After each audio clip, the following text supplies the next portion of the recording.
Hello, আসসালামু আলাইকুম my dear audience ও বন্ধুরা, আপনাদের সকলকেই আমাদের প্রতিদিনের ব্লগ ভিডিওতে স্বাগতম। আমি কাউসার। আজকে ঘুরতে ঘুরতে চলে আসলাম বাসব বৌদ্ধ মন্দিরে।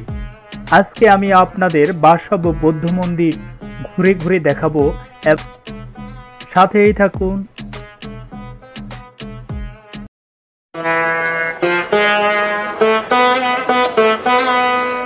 হ্যালো বন্ধুরা, আমি এখন মন্দিরের ভিতরে প্রবেশ করতেছি। মন্দিরের ভিতরে এখনো দর্শনার্থী রয়েছে। এখন সময় সন্ধ্যা 6টা।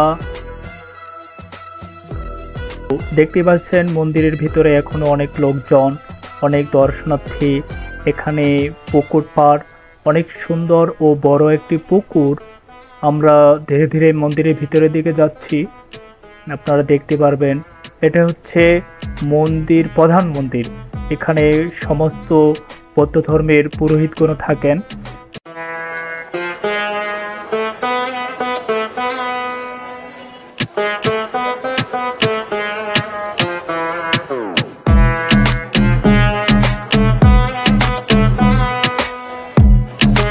পাশেই রয়েছে আরেকটি কামরা। এখানেই বাইরে থেকে দর্শনার্থীরা আসার পরে এখানেই প্রার্থনার জন্য আসে। এর পাশেই রয়েছে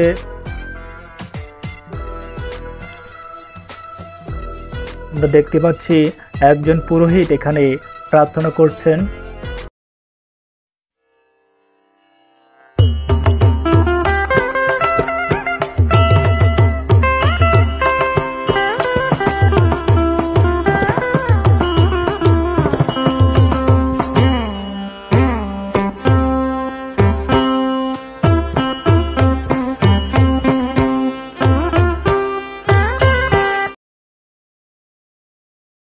আর একটু পরেই আমরা দেখতে পারবো এই পুকুরের মাঝে এখানে মৃতদেহ ধৌত করার জন্য একটি পবিত্র স্থান রয়েছে। এই মন্দিরের পুকুরের সামনে গৌতম বুদ্ধের একটি বিশাল বড় আকৃতির মূর্তি আমরা দেখতে পাচ্ছি। আমরা চারপাশটি ঘুরে দেখব। এখন আমরা আসছি এই বৌদ্ধ মন্দিরের পুকুরের সামনে একটি মন্দির রয়েছে। সেই মন্দিরটির ভিতরে আমরা দেখব। এই হলো সেই পুকুর। পুকুরটি অনেক বড়।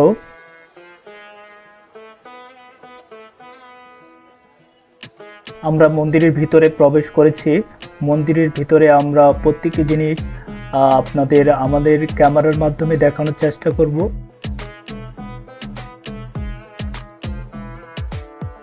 এখানে দুইজন প্রার্থনা করতে আসছেন। একজন মন্দিরের সেবা করতেছেন, মন্দির ধৌতুর কাজ করতেছেন। মন্দিরে আমরা অনেক মূর্তি এখানে আমরা দেখতে পাই। আপনারা দেখতেই পাচ্ছেন অনেক মূর্তি এখানে রাখা আছে। তাদের ধর্মের বুদ্ধদেবগুলো এখানে রাখা আছে, আপনারা দেখতে পাচ্ছেন।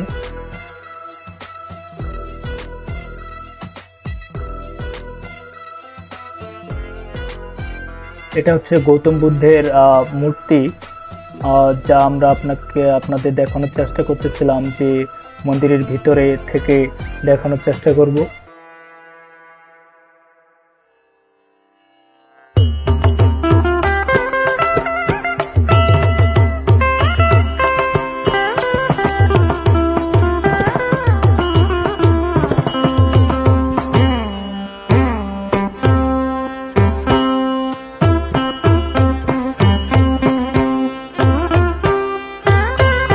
বন্ধুরা, প্রতিটি ধর্মই শান্তির বাণীর কথা বলে।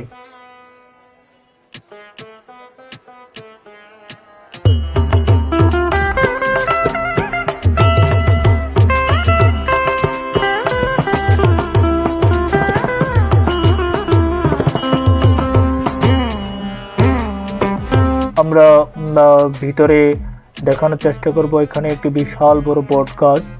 বট গাছকেও বৌদ্ধ ধর্মাবলম্বীরা পূজা অর্চনা করে। এটা হচ্ছে গৌতম বুদ্ধের শুয়ে থাকা বড় মূর্তি। আমরা মূর্তিটি দেখলাম। এখন আমরা এই পাশ দিয়ে বের হয়ে যাব। এখানে একটা বাণী লেখা আছে। আপনাদের আরেকবার দেখানোর চেষ্টা করতেছি গৌতম বুদ্ধের সেই শুয়ে থাকা মূর্তি। বাহ, অনেক লবাবজানা।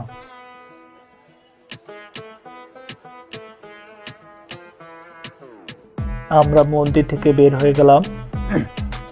আমরা এখন মন্দিরের বাকি যে অন্যান্য জিনিসগুলো আছে, অন্যান্য যে স্থাপনাগুলো আছে, সেগুলো দেখানোর আপনাদের চেষ্টা করতেছি। আপনারা আমাদের সাথেই থাকুন। বন্ধুরা, অনুগ্রহ করে আমাদের ভিডিওটি ভালো লাগলে লাইক করে দিবেন, শেয়ার করে দিবেন, সাথে থাকবেন।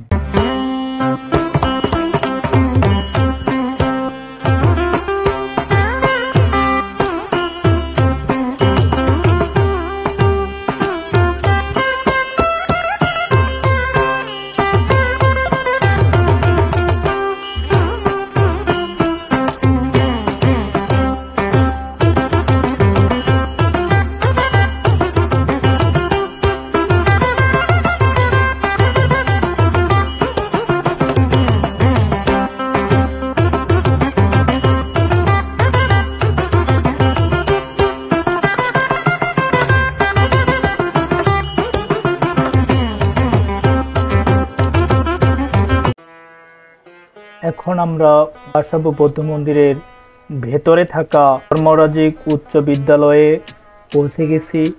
আমরা বিদ্যালয়টি ঘুরে ঘুরে দেখানোর চেষ্টা করতেছি, আপনারা দেখবেন। বাসাবো বৌদ্ধ মন্দির 60-এর দশকে রাজধানী ঢাকায় নির্মিত হয়।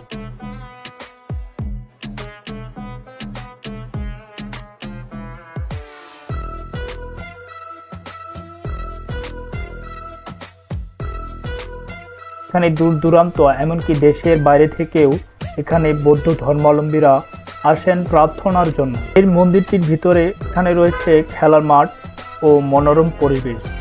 এই মন্দিরে স্থানীয় শিশুদের নাচ গান শেখানো হয়। তো এর ভিতরে রয়েছে ধর্মরাজিক উচ্চ বিদ্যালয়, যেখানে বৌদ্ধ ধর্মাবলম্বী সহ অন্যান্য ধর্মের শিশুরা নিয়মিত পড়াশোনা করেন।